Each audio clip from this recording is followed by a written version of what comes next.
Sino po ba ang nasa likod ng pagpapatay ng building na to? Eddie, si Eddie tsaka si Patty. At tsaka yung boss nila. Ha? Si Eddie at si Patty hanggang ngayon namamayag pa. Oo, eh. Nakita mo 19 million, di ibig sabihin malaki. Opo. Diba? Marami pa ng to.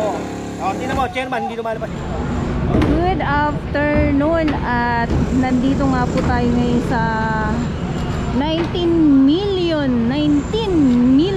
na barangay hall ni Joel Chowa na talaga namang pinagiba po ito ni Yorme. School, kasi ito school to eh.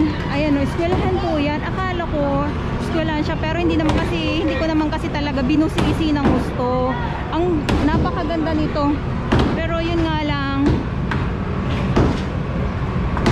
tinitibag nga po. Grabe no kasi ano eh, nasa bangketa.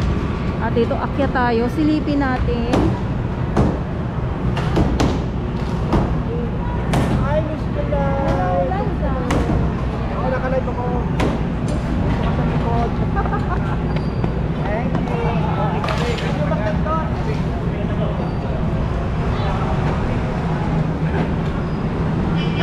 Kaya tayo dito.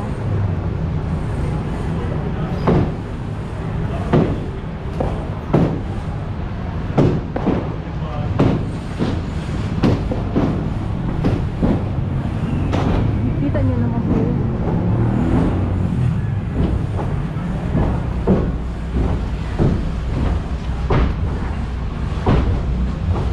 Wasakan.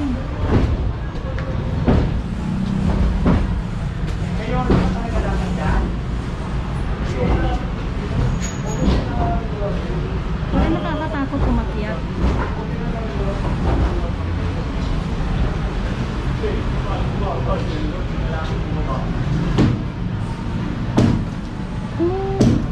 Kinakabahan ako umakyat.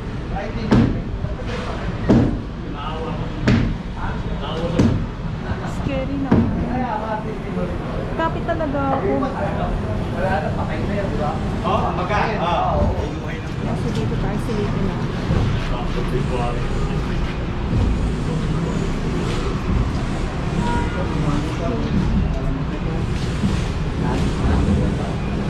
Sa taas, mayroon pa din ang wow. Grabe. Dumadagong-dong ah. Yumaya ni Kuya. Ilang floor po ito? 4th floor? Grabe.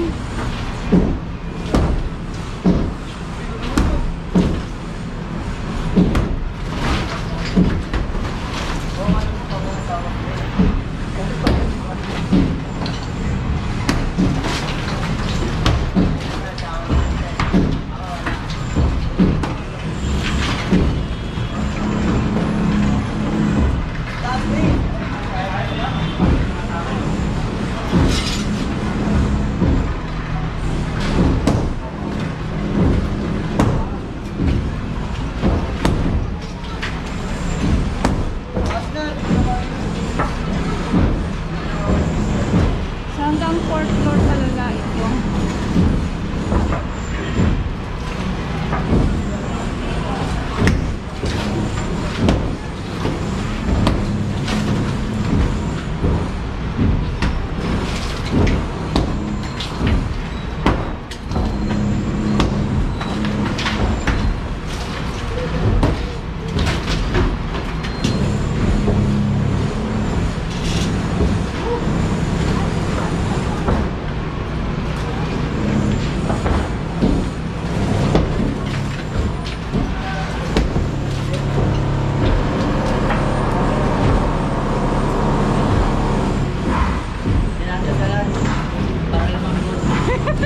Dinadasalan daw para lumambot.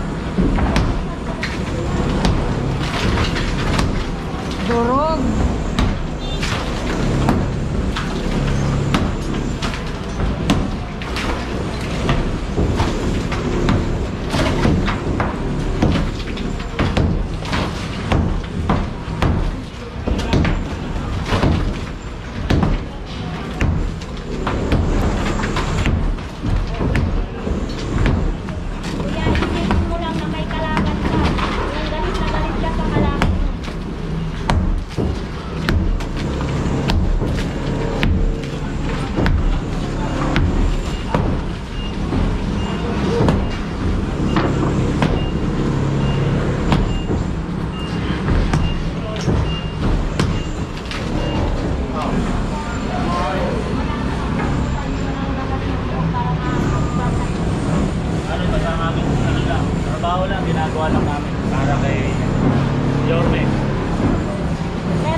immediate namin trabaho. Gusto na matapos na agad mabilis. 10 kilos.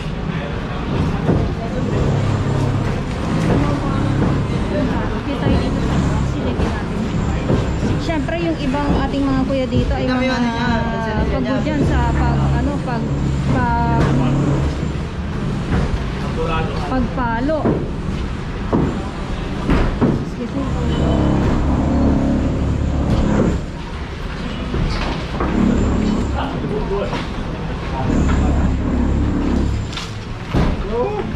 Kaya para matanggal yun mo.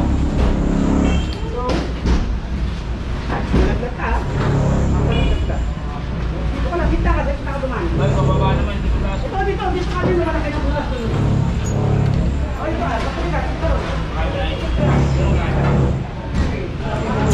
Hanggang 4th floor.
May pahinga lang. Bakit ka? Opo. Ay, nananaw ma, magulan tayo. Ay ba? Grabe. Nananaw. Go, ikaw, matibay ba yung matibay? Matibay pa po ba? Matibay yan. Thank you, Tay.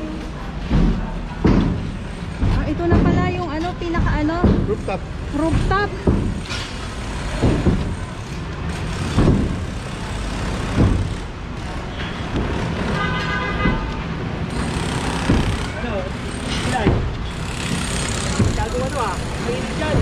Ay, General Sukat! General Sukat is in the house! Wait lang at silipin natin dito.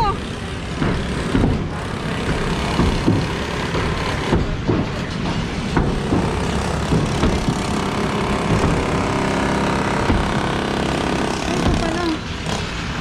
Ay, binabarena dito sa taas.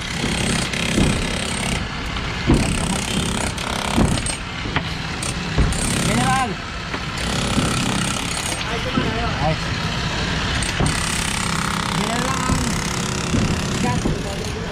General Sukat. General Sukat! Yan, man. Hapon, ha? Hindi, kasi ito, dito ka, Pilay. Para papaliwanag ko lang. Kung bakit natin ito ginigiba, ha? Ito, tignan mo, oh, ang materialis nito talagang pang-building, ha? Ang tataas. Ha? Ito, kaya natin ito ginigiba. Ha? Ako nga pala si General Sukat, ha? July 11, 2025, ha? Anong oras na? Alas 2. Ito, ginigiba natin to dahil illegal structure. Ha? Pinaggastusan nila to, pero hindi nila iniisip yung magiging epekto. Oh, ito eskwelahan. Opo. Kung gaano kataas to, ganun din to. Lahat ng hangin dito, hindi makapasok doon kasi yung mga bata, tingnan mo, walang hangin, oh. Yes. Kawawa naman. Sila lang ang nakikinabang. Ha? Oh, naitayo ito, walang permit. Walang DPWH na na permit. Tapos illegal construction. obstruction, lahat ng pwedeng ano, nandito. Nagtataka ako bakit naitayo ito. Ha? O isa pa, anong ginastos dito? Pera ng bayan, 19 million to. O ngayon, ginigiba na. Ganito po pala, 19 million po. Oo, 19 million. O to, ginigiba. Diba? Sinayang nila yung pera rito. Hindi man lang nila iniisip kung ano yung magiging epekto. Diba? Pero General, kung naking estimate ito, walang 19 million. Ha? Hindi maniwala sa 19 million po ito. Kung Yung realidad, yung realidad, alam mo naman, syempre, di ba? Ang inaano ko rito, unang-una nga, walang permit, walang DPWH na permit. construction pa po. Yun yung kinalaman. Tapos illegal construction, dahil tayo ng ganito. Sabi ni Yorme, ang bangketa para sa taong bayan, Yes. hindi para sa pansarili lamang. Ito, tignan mo, di ba? Sana inisip muna nila kung ano yung magiging epekto nito. Di ba? O Maaari pwede po ba- naman sila magtayo ng ano eh. General, maaari ba natin malaman kung Ano? sino po ba ang nasa likod ng pagpapatay ng building na to? Si Eddie tsaka si Patty at saka yung boss nila. Si Eddie at si Patty hanggang ngayon namamayagpag. Nakita mo 19 million, di ibig sabihin malaki. Opo. Di ba? Marami pa ng to. Tingnan mo, chairman, hindi lumalabas dito. Sir, pwede po magtanong ito. Wag lang, Mar. Pinatayo po nila ng barangay hall. Ito lang po ang pinatayo nila o mayroon pa pong iba? Marami pa to.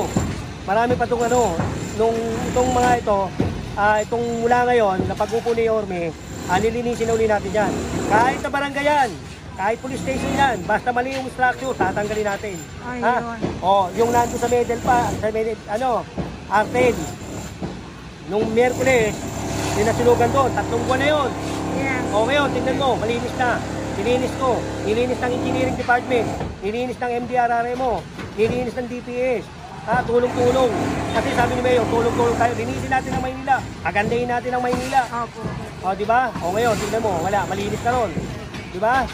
Kasi yun, yung mga nasinugan doon, pwede naman nilang ilagay sa mga evacuation center eh. Hindi nila nilagay. Nilagay nila sa kalye.